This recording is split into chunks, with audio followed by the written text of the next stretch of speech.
سلامونه او نیکی پیرزوینې مې ومنئ. خدای دې وکړي چې تاسو ټول خواږه او درنه به راته روغ او جوړ یاست. خوږو اورېدونکو، تاسو له دې وړاندې د ورونو خور د ناول 5مه برخه اورېدلې وه. په 5مه برخه کې تر دغه ځایه را رسېدلې وو چې نور نو په ځان نه یم پوه شوي. د مازدیګر وخت وه، سترګې مې پرانیستې، په هدیره کې نه وم، په کوم بل ځای کې وم. دیوال ته ښه شوم، سترګې مې سره وموښلې، مخامخ مې سترګې په خیبر ولګېدې چې په یو کټ باندې ناست و. سترګې مې بیرته پټې کړې، په ذهن کې مې زیارت ته تګ، هلته زما ژړا، د خیبر معصومه څېره اخوا دېخوا کېدل. پوه شوم چې په ما باندې بیا په زیارت کې څه شوي دي.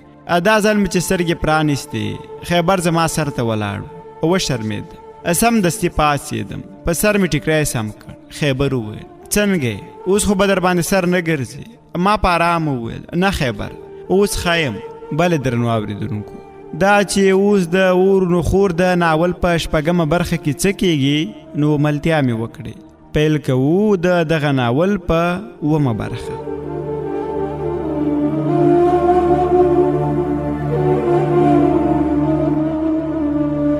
خیبر دوا راکړه.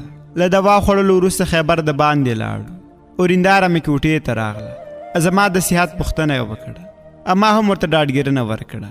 اورندارې راته وویل اګوره برېښنا، دومره زړه خوراک ته ضرورت نشته دی، ولې دومره زړه خوري؟ سبا یا بله ورځ د نکریزو شپه ده، ښه خوره ښه څښه، دې رنګ ته دې وګوره چې تک ژېړه اوښتی دی. سبا به جونې وایي چې کور کې نهاره کېنولي، څه نه ورکوي، او که لمونځ یې نه وي کړی پورته شه، اوس دې لمونځ وکړه، لږ په قراره قدم ووهه چې فکر دې بدل شي. اما ویل سمه ده.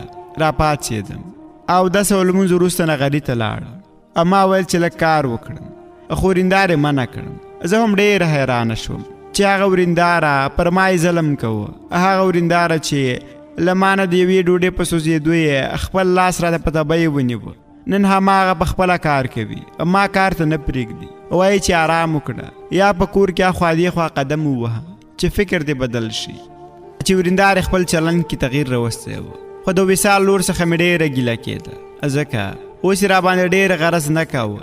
کله کله به راغی، پوښتنه به یې رانه وکړه چې څه ته خو ضرورت نه لري، خو تر نن ورځې پورې مې ترې یوه خوږه خبره هم وانه اورېده چې خورې که مور و پلار دې نشته ته مه خفه کېږه. زه به دومره مینه درکړم چې د مور و پلار مینه به دې هېره شي، خو نه، ورونو ته مې خدای نه و ورښودلی. خو بیا هم د وصال لور نه په دې راضي وم چې په کور کې خو د اوسېدو ځای راکړی و. د خیبر خو یې ومنله، که نه خدای خبر زه به اوس په کومو درو سر وای.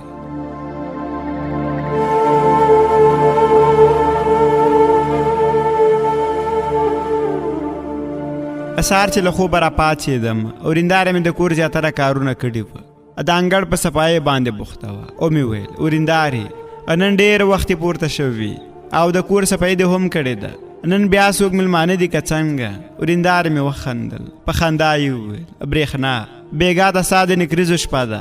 د دې خبرې په اورېدو سره وشرمېدم، سترګې مې ښکته کړې، په شرمېدلو قدمونو بېرته د کوټې لوري ته روانه شوم.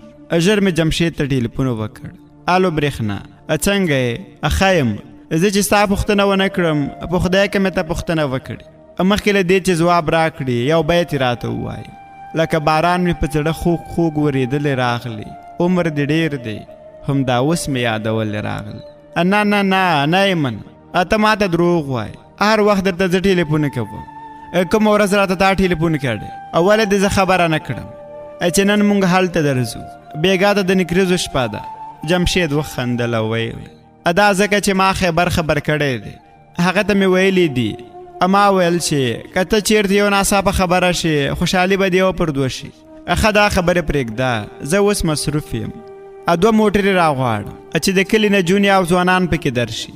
جمشید اړیکه پرې کړه. زه یو ځل بیا خیالونو او سوچونو په مخه کړم.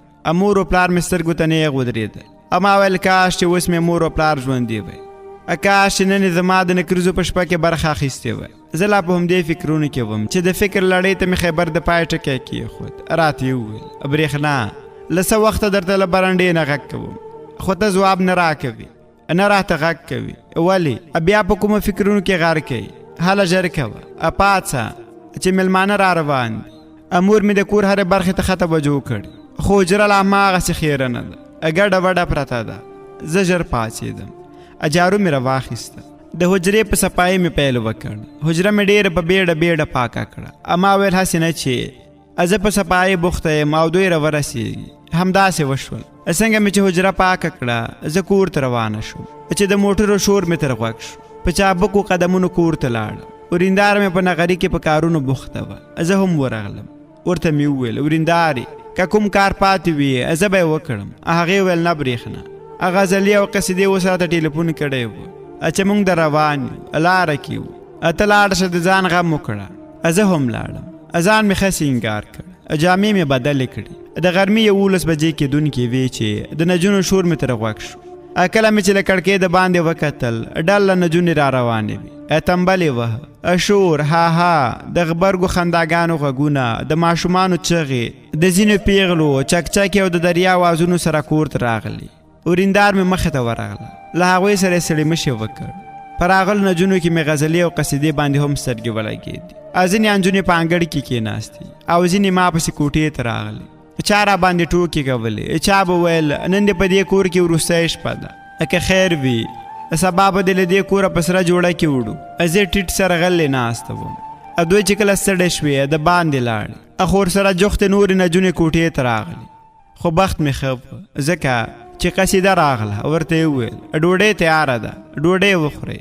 بیا مو چې څه خوښه وي ویې کړئ. راغلې نجونې په ډلییزه ډول د باندې ووتې. اما او غزلې په کوټه کې یو ځای ډوډۍ وخوړه. غزلې وویل برېښنا خوري. د جمشید سره په کوژده واده کولو زیاته خوشحاله ښکاري. اما ویل ولې؟ ما داسې کوم کار کړی چې تا ته پرې دومره خوشحاله ښکاره شوی یم. غزلې وویل برېښنا د نکریزو په شپه نجونې ډېرې خفه وي، په زړو جامو کې ناستې وي، خپل کور ترې پاتې کېږي، د بل د کور انګور کېږي. خو چې موږ تا ته ګورو د نکریزو په شپه داسې ښکارې لکه ناوې. ما ویل زه له دې نه نه وم خبر. ما د خورېندارې وویل لاړه شه جامې دې بدلې کړه او ځان دې سینګار کړه. ما ځکه ځان سینګار کړ. غزلې وویل برېښنا ته زما په خبرو خفه شوې. ما خو هسې ټوکې در سره وکړې. نه غزلې ولې به دومره ژر خفه کېږم؟ موږ د ډوډۍ په خوراک بوختي وو چې ورېندارې راغږ کړ. غزلې و غزلې دلته راشه چې دا لوښي سره ټول کړو. د ډوډۍ خوړلو او د لمانځه کولو وروسته نجونې کوټې ته راغلې. له لاسه یې ونیولم، د نورو نجونو منځ کې کېنولم. دومره یې تنګه کړم چې نور یې ژړا ته نږدې کړې وه.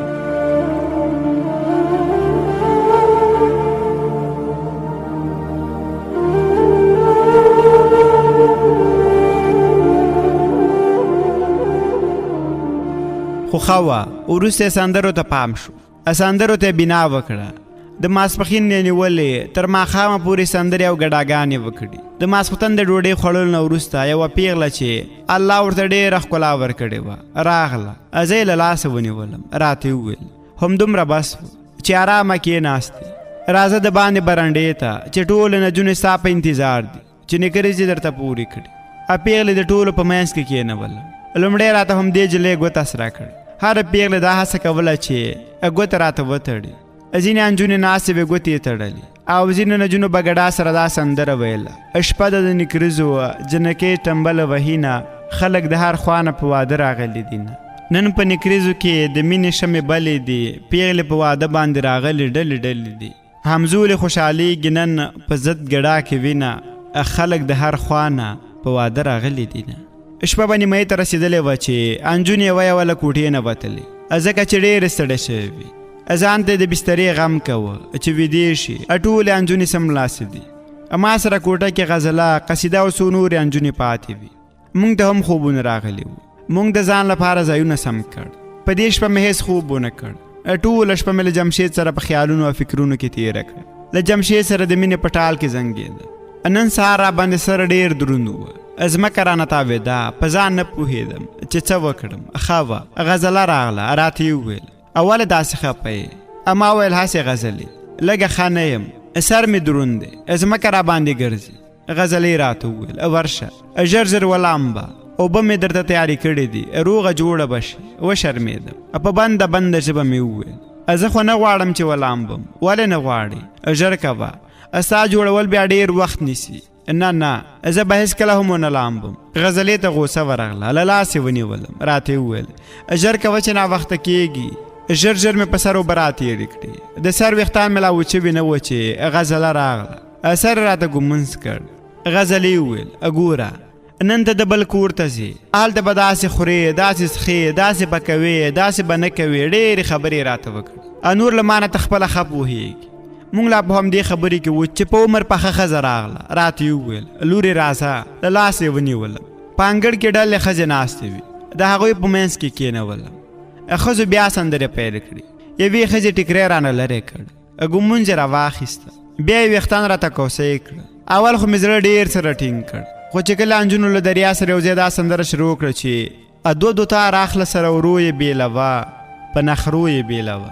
ما ته ژړا راغله، له ډېرې هسې سره سره بیا مې هم ژړا تم نه کړه. شیبه وروسته چې کوټې ته یوړم، سینګار یې کړم، بیا خیبر او قصیدې له لاسه ونیولم، په ګلپوش موټر کې کېنولم. د موټر یو خواته د جمشید مور او بلې خواته ورېندار را سره کېناستې. کله چې موټر د کوره د باندې شو، 2 دقیقې مزل ملانه وکړه چې په کوڅه کې ډله ځوانان ولاړ دي، کوڅه کې کاڼي اچولې دي، لارې بنده کړې وه، د کوڅې په بل سر کې یوه هګۍ ځوړنده کړې وه.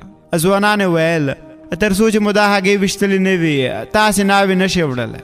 ټوله کوڅه واده ته راغلو وړو ځوانانو او زړو په سر اخیستې وه، شور ماشور جوړ کړی وه، له هر موټر نه خلک راکوز شول.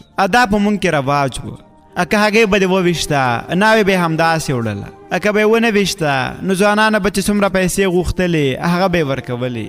3-4 ځوانانو هڅه وکړه چې هګۍ وولي، خو نه توانېدل. په وروستیو کې یو ځوان چې دنګه نرۍ ونه یې وه، ټوپک یې له بل ځوان نه راواخیست، نښه یې پرې برابره کړه، په لومړي ډز سره هګۍ په هوا کې ورکه کړه. ټولو ځوانانو ورته چکچکې ووهلې، لاره یې خلاصه کړه. خو جمشید بیا هم ځوانانو ته د ثبات لپاره پیسې ورکړې. ټول خلک بیرته موټرونو ته پورته شول. کله چې له دوی نه کوڅې کې تیر شو، لاره پراخه وه، هر موټر په دې هڅه کې و چې د بل نه مخکې شي. په ټوله لار کې د موټروانانو همدا حال و، کله به یو ګاډی مخکې شو کله بل. کله چې د هغوی کور ته راورسېدو، زه یې له موټر نه ښکته کړم. د کور نه بهر د ټوپکونو د ډزو غږونه پورته شول، هر لور ته د ټوپکونو ډزې کېدلې. له ما نه نجونې راتاوې شوې، یوه دایره یې جوړه کړه، ځینې را سره خوا کې کېناستې، او د چا چې اتڼ زده وه د اتڼ په دایره کې داخله شوې. له اتڼ سره یو ځای دا سندره ویله چې ودرېږه سرتوره چې د ټوله ووینم جنۍ، نه دې پېژنم جلی. ودرېږه سرتوره دا جلکې د غره له سره ده، تکه شنه کوتره ده، دا به ورته کېږدم بیا به لوبې پرې کوم جلی، نه دې پېژنم جنۍ. ودرېږه سرتوره د جلکې زلفې مارانې دي، نه واړه خامارانې دي، راشه ما پرې وخوره زه وده درته لرم جلی، نه دې پېژنم جلی. کله چې د انجونو ډلې دا اتڼ او سندره بس کړه، بیا بله ډله انجونې اتڼ ته پورته شي. هغوی دا سندره پیل کړه: اتڼ دی ګډا ده، دا د پیغلو شور ماشور دی، تملو نه غږېږي، واده زما د ورور دی، اخشي نانینا مبارک شه مبارک.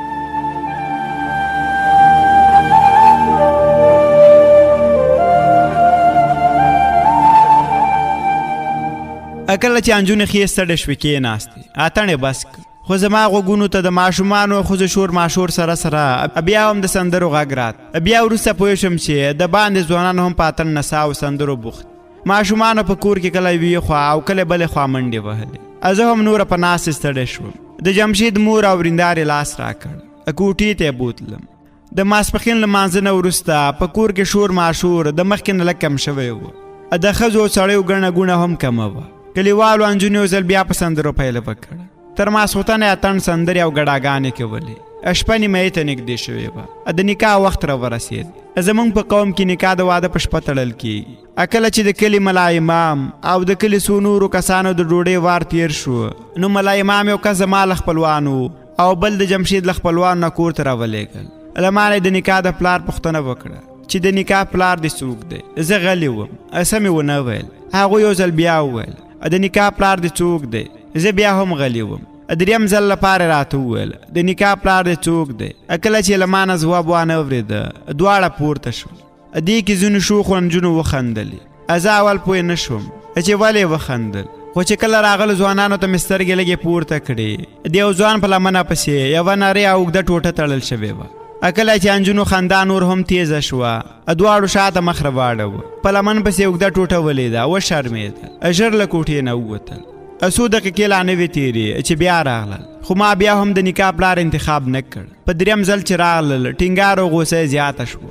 اما ورته د نکاح پلار په ګوته کړ، ټولو انجونو ورته مبارکي ورکړه. دواړه بیا ملا امام ته ورغلل. په حجره کې د نکاح ټول مراسم ترسره کړي وو. د نکاح له تړلو وروسته شیرنۍ ویشله. د دعا کولو وروسته ملا امام خپل کور ته تللی و. نجونې هم ستړې شوې وې. یوه به له کوټې نه وتله. یوازې 5-6 ښځې کوټه کې راسره پاتې شوې. دوه انجونو له لاسه ونیولم، د جمشید تر کوټې ورسولم. دروازه یې راته خلاصه کړه. کوټه کې کېنولم. دوی بیرته رانه لاړې. زه کوټې کې یوازې ناسته وم. 10-15 دقیقې وروسته جمشید راغی. له ستړې مشې وروسته مو 2 رکعاته د شکرانې لمونځ وکړ. دعا مو وکړه. له دعا وروسته یې زما لورې ته راوکت. غل شان مسکا یې وکړه.